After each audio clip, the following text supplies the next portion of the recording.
네, 우리 계속해서 지금 하이델베르그 내용으로 함께 나누고 있는데요. 하이델베르그는 크게 세 부분으로 나눌 수 있다. 계속해서 말씀을 드렸습니다. 그래서 1부에서는 우리의 죄와 비참함에 대해서 우리가 나누었고, 2부에서는 우리의 감사에 대해서, 우리의 구원에 관하여서 우리가 함께 나누었습니다. 그리고 3부에서는 이제 우리의 감사에 대해서 지금 나누고 있는 장면을 살펴보고 있는 것이죠. 그래서 오늘 우리가 3부의 내용 중에서도 이제 십계명에 관련된 그런 내용들을 지금 계속해서 살피고 있는 것이죠. 지난주에는 이제 살인하지 말라라는 십계명의 6계명에 관해서 우리가 오늘 함께 나누었고, 오늘 우리가 나눌 이제 십계명의 7째 명령인 간음하지 말라라고 하는 이러한 내용은 특별히 우리의 몸과 영혼에 관련된 그러한 내용을 통하여서 우리가 어떻게 하나님의 신자로서 어떻게 살아갈 것인가, 그거에 대해서 우리가 함께 나누어 보도록 하겠습니다. 그래서 우리가 잘 아는 대로 십계명은 이제 1계명에서 5계명까지는 하나님의 사랑과 하나님과 우리와의 사랑, 하나님의 사랑에 대해서 이야기를 나누고 있고, 6계명에서 10계명까지는 이웃에 대한 사랑, 이렇게 수평적인 사랑과 수직적인 사랑에 대해서 우리가 나누고 있다는 것을 설명할 수가 있을 것 같습니다. 그래서 10계명은 이제 출애굽하여서 홍해를 건넌 이스라엘 백성들에게 주어진 하나님의 명령이자 율법임을 우리가 말씀을 통해서 알게 되는 것이죠. 그리고 이것은 오늘 신약 시대를 넘어서 오늘의 시대를 살아가고 있는 많은 우리의 성도들에게 여전히 적용이 되고 있는 하나님의 말씀이다라는 사실을 우리가 알게 되는 것입니다. 그래서 하나님의 구원은 우리가 하나님의 뜻과 형상대로 온전하게 살아갈 수 있도록 하나님께서 만드신 하나님의 규칙이고, 또 우리가 계속해서 이루어 가야 할 믿음의 삶의 모습이다라는 사실을 우리가 기억하면 좋겠습니다. 그래서 우리가 이것들을 기억하면서 오늘 십계명의 내용 같이 살펴보도록 하겠습니다. 오늘 우리가 함께 읽어본 본문 13절 말씀을 다시 한번 우리가 읽어보면 좋을 것 같습니다. 13절 다 같이 한번 읽어볼까요? 시작.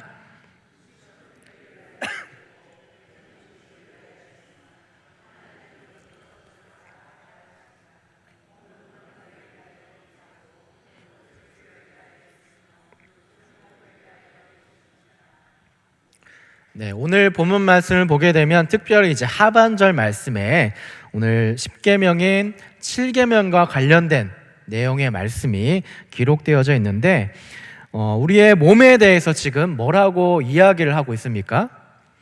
우리의 몸이 음란을 위해서 있지 않다라고 이렇게 지금 정의를 내려주고 있는 것이죠.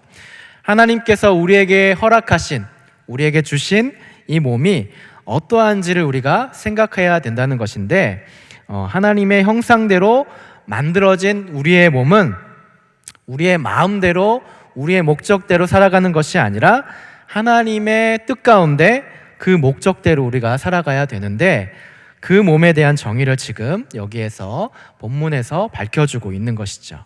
그래서 본문에서 이야기하는 대로 우리의 몸, 하나님께서 허락해 주신 우리의 몸이라고 하는 것은 음란을 위하여 있지 않다라고 이렇게 말을 하고 있습니다. 다시 말해서 우리의 몸은 우리를 위해서 있는 것이 아니라 오직 주를 위해서 있고, 주는 몸을 위하여 계신다라는 말을 계속해서 이야기를 하고 있는 것이죠.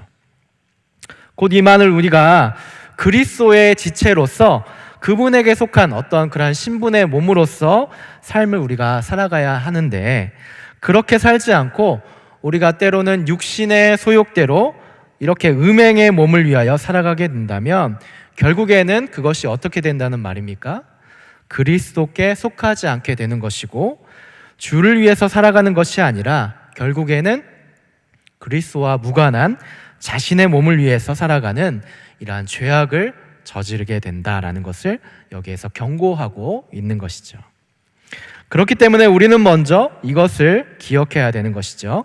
우리의 몸은 우리의 자신의 것이 아니다. 이러한 정의를 우리가 내릴 수 있을 것 같고, 우리의 몸은 하나님께 속하였다라는 것을 우리가 기억해야 된다는 것이죠. 하나님께서 우리에게 이야기하시는 대로 우리가, 하나님은 뭐라고 이야기를 하고 있습니까? 우리 몸은 거룩한 성전이다 라고 이렇게 표현을 하고 있습니다. 거룩한 처소가 되었다는 것을 우리가 기억해야 되기 때문에 우리가 음란을, 간음을 행하지 않고 주를 위해서 거룩한 몸으로 살아갈 것을 우리에게 지금 요청해 주고 있는 것이죠. 그래서 우리는 이것을 기억하면서 오늘 성경에서 간음에 대해서 왜 엄중하게 경고를 하고 있는지 그것에 대해서 우리가 좀 더 살펴보도록 하겠습니다. 그러기 위해서는 우리가 본문에서 이야기하는 이 음란이라고 하는 것, 곧 간음이라고 하는 것에 대한 기본적인 의미를 살펴보아야 되는데, 우리가 잘 알고 있겠지만은 이제 유인물을 보시면 간음에 대한 정의에 대해서 간단하게 이렇게 기록을 해 놓았습니다. 그래서 이 간음이라고 하는 말은 결혼한 사람이 이제 이 배우자 이외에 다른 상대와 어떤 성적인 그러한 관계를 갖는 행위를 말하는 것이다 라고 그렇게 정의를 내릴 수가 있는 것이죠. 그래서 좀 더 포괄적으로 우리가 이야기를 하자면 결혼 관계가 아닌 밖에서 성적으로 이렇게 문란한 행위를 하는 모든 일들을 우리에게 이야기를 해주고 있는데, 곧 이렇게 혼외의 정사와 관련된 내용들을 지금 여기에서 가르치고 있는 것이죠.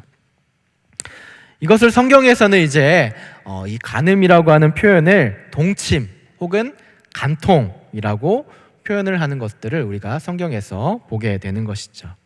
그래서 이러한 성경의 사례들을 우리가 살펴보면 여러 가지 아주 다양하게 이 간음과 관련된 내용들이 성경에서 기록되어져 있는 것들을 우리가 보게 됩니다.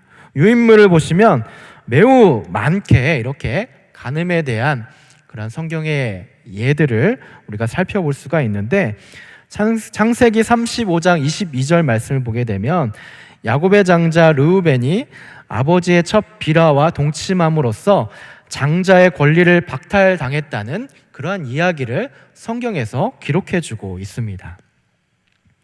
또한 창세기 19장을 보게 되면 자신의 친딸들과 관계를 맺고 후손을 얻었다는 이 룻에 관한 이야기도 이렇게 기록되어져 있고, 창세기 38장에 보면 창녀로 변신한 이 며느리 다말과 동침을 했던 이렇게 유다에 관한 이야기들도 기록되어져 있는 것이죠.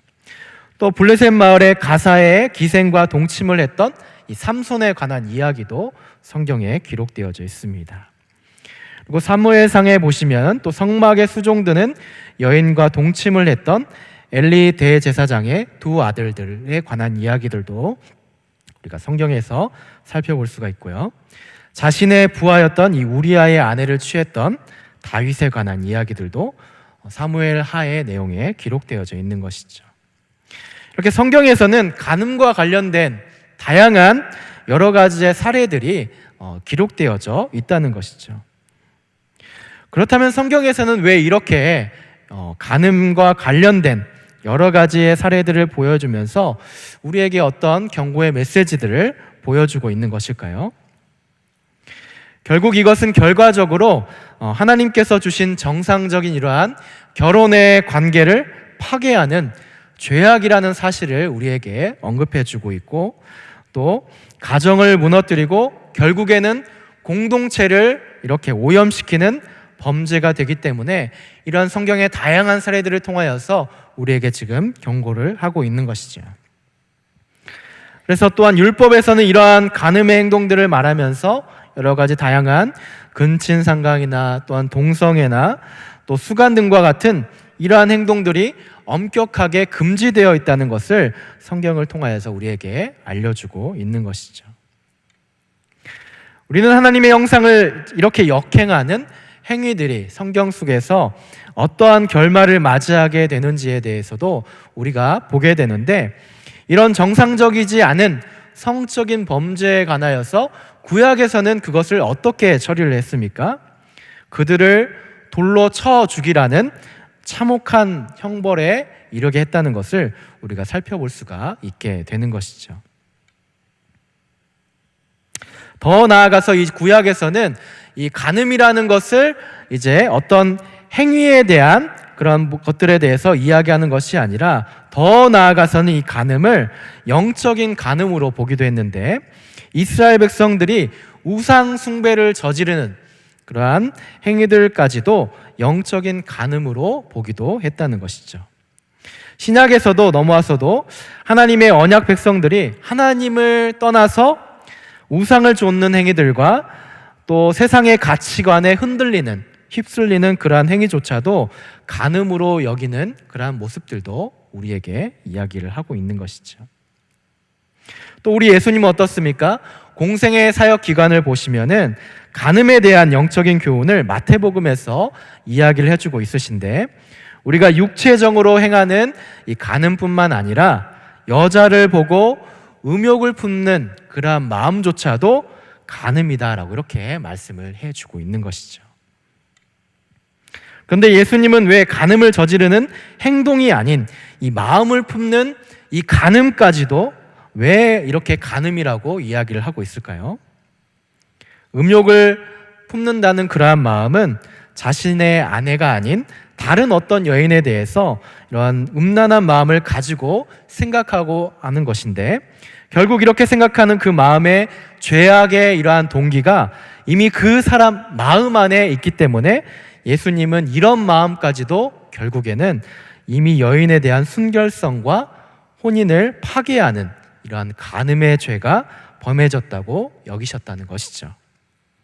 그렇기 때문에 탐욕적인 이러한 마음을 갖는 것조차도 마음의 죄가 범해진 것으로 우리가 보게 되었다는 것입니다. 그래서 율법은 드러난 행위로만 이렇게 정죄를 했지만, 우리 예수님께서는 영적인 차원에서 마음의 생각과 그러한 동기까지도 간음이다라고 이렇게 우리에게 영적인 교훈으로 말씀을 해 주셨다는 것이죠. 이렇게 우리는 성경에서 아주 많은 이 다양한 사례들을 통하여서 신앙적으로 간음에 대해서 철저하게 그것에 대해서 다룬 것들을 우리가 보게 되는데, 이와는 달리 당시에 이제 이스라엘 주변의 국가의 모습들은 성경에서 이야기했던 그러한 엄격한 규정과는 좀 다르게 해석을 하고 있다는 것을 우리가 보게 되는 것이죠. 한 가지 예로 그 당시에 가나안 주민들을 보면 어땠습니까? 당시 사회가 농경 사회였기 때문에 이 가나안 주민들은 풍요와 다산을 기원하는 여러 신들을 섬겼다는 것을 우리가 성경을 통해서 보게 되는데요. 그래서 그들이 이런 신들을 섬기면서 그들은 간음의 죄를 저질렀다는 것을 우리가 보게 되는 것이죠. 이방인들은 자신이 섬기는 신들을 이렇게 섬기면서 제의적인 그 신적인 그러한 행동으로서 그들이 세운 우상의 신전에서 봉사하는 그러한 여인들과 아무렇지 않게 이 성관계를 맺는 음란한 행위들을 행하였음을 보여주었다는 것이죠.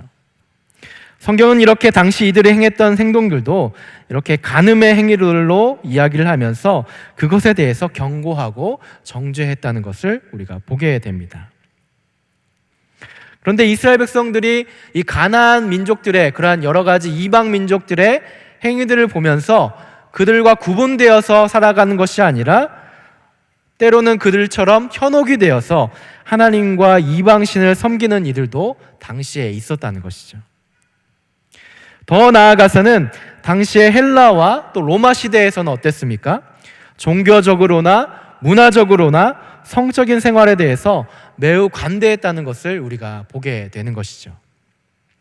결혼하지 않은 미혼의 젊은 남자들은 다른 여성들과 아주 자유롭게 이렇게 성적인 관계를 그들이 가질 수가 있었는데, 자신이 거느리고 있었던 이 여종이나 창녀나 또는 다른 남자와도 이렇게 성교를 가지는 그런 모습들까지도 당시에 있었다는 것이죠. 이렇게 우리가 다양한 시대 또 다양한 환경들 속에서 여러 가지 모습들을 우리가 보게 되지만, 세월이 흘려도 여전히 이렇게 간음이라고 하는 것은 사라지지 않고 다양한 곳에서 다양한 방법으로 이루어지고 있다는 것을 우리가 우리의 현장 속에서 보게 되는 것이죠. 앞서 우리가 읽은 이 본문 고린도전서에서도 우리의 몸이 음란을 위해 있지 않다라고 이렇게 말하지만 여전히 우리가 살아가는 세상 속을 보게 되면 어떤가요? 우리의 몸이 마치 음란을 위해 있는 것처럼 행동하고 아무렇지 않게 죄악을 저지르고 있는 우리의 세상의 모습을 우리가 보게 된다는 것입니다. 그러나 우리는 그러한 모습 속에서도 오늘 성경에서 우리에게 경고를 하고 있듯이 간음에 대해서 우리가 주의를 기울이고 영적인 눈으로 그것을 살펴야 된다는 것을 우리가 깨닫게 되는 것이죠. 그래서 우리의 몸은 육체의 소욕인 음란을 위해 있지 않고 오직 주를 위해 있으며 주는 몸을 위하여 계신다라고 하는 그러한 말을 우리가 기억해야 된다는 것이죠. 특별히 요즘은 더욱더 이러한 성에 대한 성문란에 대한 이야기들이 더욱더 우리의 삶에서 많이 부각이 되고 있는데요. 문제는 이것에 대해서 우리 현실의 사회에서 노골적으로 또 더욱더 부추겨서 부각을 시켜서 이야기를 하고 있는 게 문제라는 것이죠. 그렇기 때문에 우리가 살아가는 이 세상의 문화는 여전히 그리고 갈수록 더 하나님의 뜻을 역행을 해서 이 7계명에 대해서 도전을 하고 있다는 것을 우리가 알 수가 있는 것이죠. 그러면 우리가 살아가는 이 세상에서는 어떤 면들을 지금 성적으로 부각시켜서 노골적으로 드러내고 있을까요? 이런 말 들어보셨나요? 자만추. 자만추가 뭐 여러 가지 의미가 있지만 자연스러운 만남 추구 이런 의미가 아니라 성적인 의미에서는 자고 만남 추구라고 이렇게 표현을 하기도 한다는 것이죠. 오늘날은 이제 사람들이 만난 지 하루 만에 남녀가 키스를 하고 성관계를 갖는 일들이 우리 주변에서 너무나도 자연스러운 반응이고 또 노골적이고 방송에서조차도 그것들을 조장을 하고 있다는 것이죠. 또 우리가 자연스럽게 이렇게 TV 프로그램들을 보시게 되면 아시겠지만 드라마나 또 예능이나 또 여러 가지 할 것 없이 이러한 어떠한 섹슈얼리즘에 관한 자극적인 그러한 요소들, 심지어 광고들조차도 그러한 모습들이 선정적으로 우리에게 보여주고 있는 것들을 우리가 보게 된다는 것이죠. 그래서 어떤 성적인 이러한 욕망이나 또 충동을 자극시켜서 선정적인 이러한 광고나 요소들이 지금 주류를 이루고 있다는 것을 우리가 우리에게 알려주고 있고 마치 그것이 유행인 것처럼 우리에게 선동을 하고 있다는 것이죠. 그래서 이전과는 다르게 예전의 드라마와 요즘의 드라마를 보게 되면은 이제는 아무렇지 않게 어떤 선정적인 스킨십을 한다든지 또 어떤 배드신이 뭐 드라마 속에서 요소 속에서 반영이 된다든지 또 어떤 예능에서나 이런 것들이 이혼과 불륜에 관한 더 자극적이고 더 선정적인 요소들을 지금 부각시켜서 노출시키고 사람들에게 어떤 시청률과 유행이라는 것을 틈타서 우리에게 현혹을 시키고 있는 모습을 우리에게 보여주고 있다는 것이죠. 이렇게 우리는 성경에서 이야기하는 이 관음과 관련된 이러한 내용들이 멀리서 우리가 바라보는 것이 아니라 가장 가까운 우리의 삶을 통하여서 오늘날 우리가 살아가는 이 시대에조차도 더욱더 노골적이고 더 선정적인 이 성적인 외설의 시대를 우리가 살고 있다는 것을 우리가 반드시 기억하고 반드시 영적인 눈으로 바라보아야 된다는 것을 기억하면 좋을 것 같습니다. 그런데 문제는 우리가 이것을 인식하지 못한다는 것이 문제라는 것이죠. 왜 그럴까요? 문제는 신자들도 우리 믿음의 성도들도 이것에 가장 많이 현실 속에서 노출이 되고 있기 때문에 이제는 그것이 무뎌지고 이상하지 않다고 생각하는 것이 우리가 문제라는 것이죠.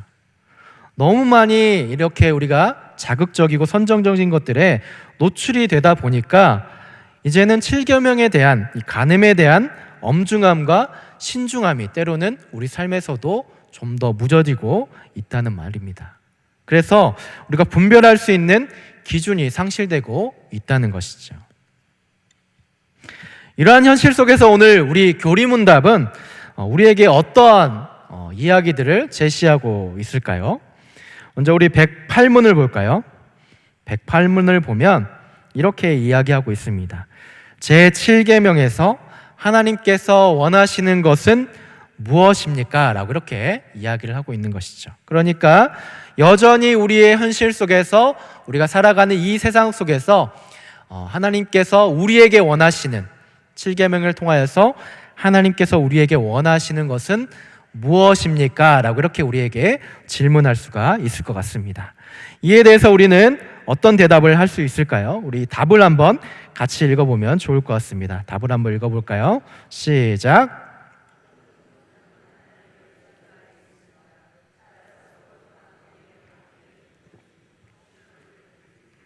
우리는 어떤 부정이라도 마음으로부터 미워하고 순결하고 단정한 생활을 해야 합니다. 아멘. 간음하지 말라는 이 계명 속에서 오늘 하나님께서는 우리가 어떻게 살아가길 원한다고 말씀을 하고 있습니까? 우리 교리의 문답은 성경의 가르침을 지금 요약을 해주고 있는 것이죠. 하나님은 모든 부정한 삶을 저주하시고 우리가 혼인의 관계에 있든지 또한 독신으로 있든지 어떠한 삶 가운데서도 깨끗한 삶을 살기를 정말로 원하신다는 것을 이야기를 해주고 있는 것이죠. 그래서 순결하고 단정한 생활을 해야 한다라고 이렇게 교리문답은 우리에게 밝히고 있습니다. 그래서 108문답을 통해서 하나님이 원하시는 것을 정확하게 우리가 한 단어로 표현을 하자면 이제 우리는 순결이다 라고 이렇게 표현을 해줄 수가 있을 것 같습니다. 그러니까 한마디로 순결이라고 하는 것이야말로 하나님이 우리 모든 신자들에게 바라시는 삶의 기준이고 가치 있는 그러한 신자로서의 삶이라는 것을 알려주고 있는 것이죠. 우리는 이 교리문답이 부정한 삶에 대해서 어떻게 표현을 하고 있는 것인지를 우리가 기억해야 됩니다. 순결과 반대되는 이 부정한 삶에 대해서 저주라는 표현을 지금 여기에서 사용을 하면서 그것을 금하고 있다는 것을 우리가 주목해야 된다는 것이죠. 이 저주라고 하는 것은 결국에는 어떤 말입니까? 하나님의 측면에서는 범죄한 인간들에 대한 준엄한 하나님의 심판과 형벌을 지금 여기에서 상징하고 있다는 것이죠. 그렇기 때문에 우리는 하나님이 우리가 얼마나 깨끗한 삶을 살길 원하시는지, 그리고 얼마나 부정한 삶, 더러운 삶을 하나님께서 싫어하시는지 우리는 여기에서 살필 수가 있다는 것이죠. 그렇다면 우리는 어느 정도의 순결한 삶을 살아갈 수가 있을까요? 간음의 행위와 같은 실제적인 행위만 하지 않으면 우리가 순결한 삶을 살아가는 것일까요? 뒤이어서 나오고 있는 이 109문의 이 교리문답을 보면 그러한 순결의 실제적인 삶에 대해서 우리에게 제시를 해주고 있습니다. 우리 109문을 볼까요? 109문을 보면은 이렇게 이야기를 하고 있습니다. 하나님께서는 이 계명에서 간음 또는 그와 같은 부끄러운 죄만을 금하십니까? 라고 이렇게 질문을 하고 있는 것이죠. 우리 또한 이것에 대해서 답을 한번 같이 한번 읽어보면 좋을 것 같습니다. 답을 한번 읽어볼까요? 시작.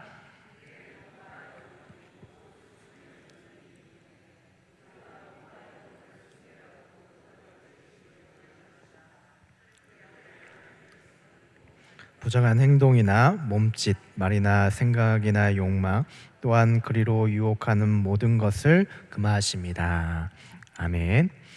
실제적인 삶에 대해서 어떻게 지금 제시를 하고 있습니까? 교리문답에서는 먼저 우리의 몸뿐만 아니라 우리의 영혼이 성령의 전이기 때문에 우리의 몸과 영혼을 항상 순결하고 거룩하게 지키기를 원하고 계신다는 것을 이야기를 해주고 있는 것이죠. 그렇습니다. 우리가 이 죄에 우리의 몸을 내어주는 이 간음, 음행에 관하여서 금해야 하는 이유는 우리의 몸이 하나님께서 이야기하시는 대로 성령의 전이기 때문에 하나님이 거하시는 성전이 우리 몸 안에 있기 때문에, 또한 그리스도가 우리와 함께 늘 하고 계시기 때문에 우리는 이 간음과 같은 이 죄악의 행위를 항상 금하고 우리의 몸과 우리의 영혼을 거룩하고 순결하게 지켜야 될 의무가 있다는 것을 이야기해 주고 있는 것이죠. 그래서 우리의 행위뿐만 아니라 우리의 몸에 있는 마음의 생각까지도, 우리의 영혼까지도 우리는 항상 순결하게 지켜야 될 의무가 있다라고 이렇게 이야기를 해주고 있습니다. 우리 고린도전서 6장 15절의 말씀도 같이 한번 읽어볼까요? 고린도전서 6장 15절 말씀입니다.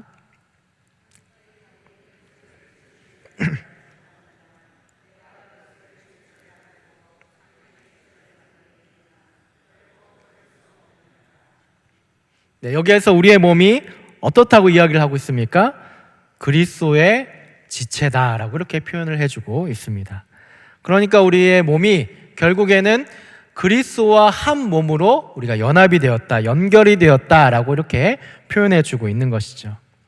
그런데 그리스도와 연결된 우리의 몸이 그리스도로 거룩하게 연결되지 않고 간음, 곧 음란의 행위로 죄악과 연결이 된다면 어떻겠습니까?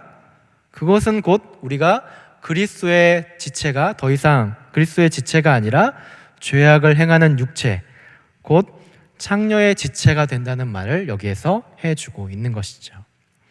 또한 우리 고린도전서 6장 19절과 20절 말씀도 같이 한번 읽어볼까요?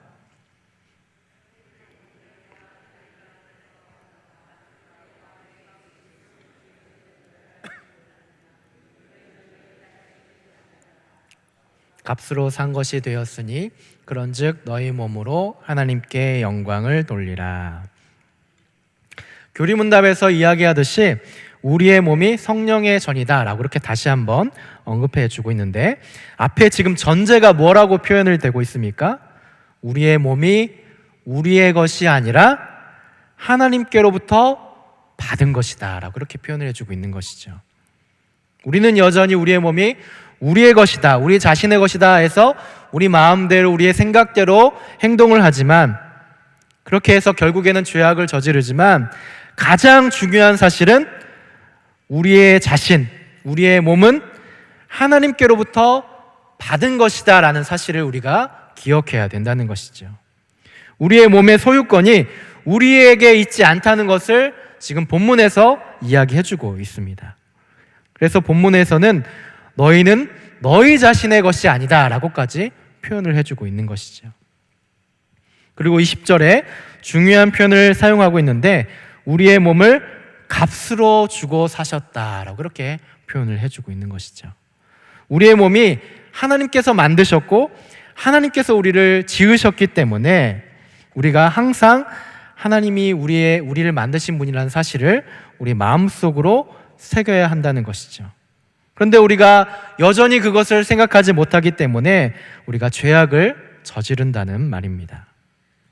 그래서 어떻게 보면 이 세상의 물건으로 표현을 하자면 이제는 폐기처분을 할 수밖에 없는 그러한 우리의 모습이 그 지경에까지 이르게 되었는데, 그러나 하나님은 그런 상황에 놓인 우리를 그렇게 놓이도록 하지 않으시고 바로 예수 그리스도를 통하여서 십자가의 형벌로 단번에 다시 회복해야 하는 그런 역사를 우리에게 보여주셨다는 것이죠. 그래서 하나님은 우리가 다시 한번 그리스도의 사랑으로 우리의 몸이 깨끗해 되기를, 순결한 삶을 살기를 원하고 계신다는 사실입니다. 가장 중요한 사실은 이러한 순결의 삶을 우리가 살아갈 수 있도록 우리의 몸과 영혼이 하나님께 영광을 돌리는 그런 삶의 모습이 되어야 하는데, 앞에서 주님께서 순결한 삶을 사는 것에 대해서 경고하신 것처럼 여자를 보고 또 여러 가지 삶에서 음욕을 품는 것조차 죄라고 하셨던 것을 우리는 기억해야 된다는 것이죠. 우리는 간음에 대해서 어떤 행위로만 이렇게 계명을 범하는 것이 아니라, 범하는 것이 이렇게 간음이다라고 이렇게 생각을 하지만, 그 몸에 대한 간음뿐만 아니라 우리의 마음, 우리의 영적인 부분도 순결한 삶을 살아가도록 우리가 노력을 해야 된다는 것을 기억해야 된다는 것이죠. 그래서 우리의 마음이 항상 하나님을 향해서 순결하고 거룩한 성전으로 지어지도록 우리의 몸뿐만 아니라 영혼까지도 순결한 신자의 모습으로 그렇게 유지하며 살아가는 것이 필요하다라는 사실을 우리가 기억해야 된다는 것이죠. 그것은 결국 우리에게 무엇을 이야기하는 것일까요? 우리의 몸이 세상을 바라보는 것이 아니라, 세상을 찬양하는 것이 아니라 하나님께 영광 돌리는 삶, 예배하는 삶, 그리고 더 나아가서는 봉사하는 삶, 섬기는 삶으로 우리의 삶의 모습들이 그렇게 하나님으로 인하여서 넘치는 삶의 모습으로 나아가야 된다는 그런 것을 순결의 삶으로 표현해 주고 있는 것이죠. 그러므로 우리는 오늘 본문의 성경 말씀과 교리문답의 이러한 유익한 가르침을 통하여서 우리 자신이 우리의 몸과 영혼을 어떻게 순결한 삶으로 살아가야 될지를 분명하게 우리가 깨닫게 될 수가 있게 되는 것이죠. 이를 위해서 우리에게 가장 요구되는 것은 우리가 살아가고 있는 이 세상 속에서 세상의 가치와 문화와 흐름을 따라가는 것이 아니라 오히려 우리가 그 모든 문화들 가운데, 이 모든 세상 사람들 가운데 그러한 가치들을 자꾸만 벗겨내는 그러한 모습들을 우리가 행하면서 살아갈 수 있어야 하는 것이죠. 세상 사람들은 유행을 따라가고 세상의 가치를 따라가지만 우리 믿는 사람들은 오히려 그것을 따라가는 것이 아니라 영적인 것을 따라가야 되고 오히려 세상의 가치들을 벗겨낼 수 있는, 제거할 수 있는 그러한 성경적 가치로 우리가 주도해 나가야 된다는 것을 우리는 기억해야 된다는 것이죠. 앞에서 잠깐 이야기했지만 우리가 이야기했듯이 세상이 추구하는 모습들은 여전히 더욱더 이렇게 선정적인 요소들을 부각을 시켜서 그것을 도구로 삼아서 우리들에게 그것들을 허용하게 하고 용인하도록 만든다는 것이 우리가 살아가는 세상 속의 모습입니다. 그래서 영적으로 우리가 그것을 무감각하게 하고 또 분별하지 못하도록 해서 결국에는 우리가 타락하게 만드는 길을 열어두고 있다는 것입니다. 사랑하는 우리 성도 여러분, 우리는 우리의 몸이 하나님께로부터 받았다는 그 사실, 그것을 꼭 우리가 기억했으면 좋겠습니다. 그것을 인식하며 살아갈 때 우리는 하나님께서 우리에게 말씀해 주셨듯이 성령의 전으로 거룩하게 살아갈 수가 있다는 것입니다. 그리고 우리가 살아가는 이 세상 속에서 순결의 삶을 살아가면서 이 세속적인 문화들을 우리가 걸러내고 더욱더 하나님으로 만족하며 살아갈 수 있는 그런 모습으로 살아갈 수가 있게 된다는 것이죠. 말씀을 맺겠습니다. 그러면 우리는 이 세상의 가치와 문화의 이러한 소용돌이 속에서 어떻게 이 간음을 피하고 또 그리스도의 순결한 신부로서의 좀 더 영적인 삶을 살아갈 수가 있겠습니까? 결과적으로 우리가 이야기하듯이 우리의 몸과 영혼이 항상 예수님에게 집중이 되어 있는 그런 삶을 우리가 살아가야 된다는 것이죠. 우리의 생각이나 또 우리의 행동이나 우리의 모든 삶의 초점이 하나님을 향하는 그러한 마음으로 그것으로 가득해야 우리의 모든 삶의 마음 가운데 순결한 삶을 살아갈 수가 있다는 것이죠. 우리는 하나님께서 이야기했듯이 부정한 삶으로 나아가서 결국 저주 아래 놓이는 심판의 결과를 살아가는 것이 아니라 결과적으로 우리가 하나님이 원하시는 순결의 삶을 살아서 우리 많은 신앙의 선배들이 앞선 선배들이 육체의 소욕에 집중하지 않고 성령의 소욕에 집중을 하여서 자신의 몸을 하나님께 의탁하고 하나님께 의의 무기로 드렸던 것처럼 우리도 선한 영향력으로 항상 우리의 마음을 선한 영향력을 교훈 삼아서 이 세상이 추구하는 삶이 아니라 하나님의 나라를 추구하는 아름답고 순결한 그러한 삶을 살아가는 여러분들의 삶의 모습이 되었으면 좋겠습니다. 이러한 은혜가 여러분들의 삶 가운데 있으시기를 주님의 이름으로 축복하고 기도합니다.